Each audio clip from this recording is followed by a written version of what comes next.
I actually think there is one level of unity in the LGBT community now, which is to be for full equality under the law. That seems a very low standard to set for what we want from our government, right? And that should be inclusive of trans people, and I'm very grateful that the Employment Non-Discrimination Act includes trans people in it this time around. It did not in 2007.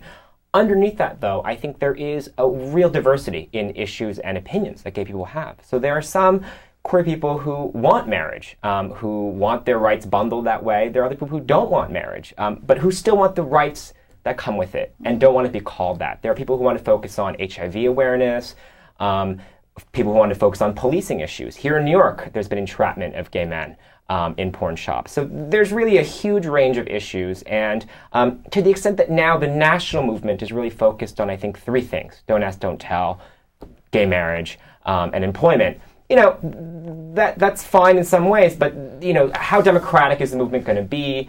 Are these voices going to be heard from underneath that want to tweak the equality agenda a bit to include issues of justice and, frankly, a more diverse range of opinions about how the law should treat couples? I think, as you say, all movements are messy, and it's only when the history's written that it appears more coherent.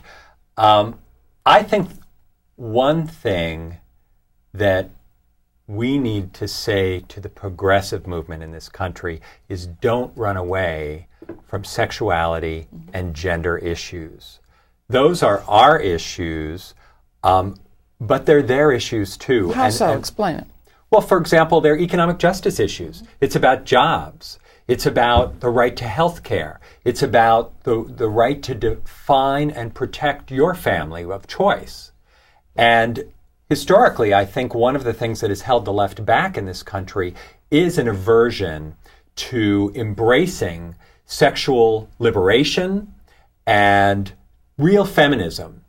And the right doesn't hesitate to use our issues as a wedge to divide the country.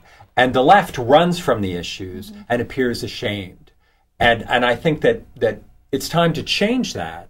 And while we want to demand certain progress and deliverables from the Obama administration, we, as an isolated LGBT movement that perhaps is in a silo more often than we should be, we need to explode that silo and sort of demand our place in a larger progressive movement and even in the labor movement, which fortunately here in New York State, I have to say, labor has made tremendous strides in championing LGBT issues. And it's one of the reasons that the marriage equality bill passed the New York State Assembly last year is the Teamsters fought for it, the teachers fought for it, and that's a model brought to us by the Empire State Pride agenda, and it's one that is a great model to explode across the country. Naomi, you want to weigh in on that?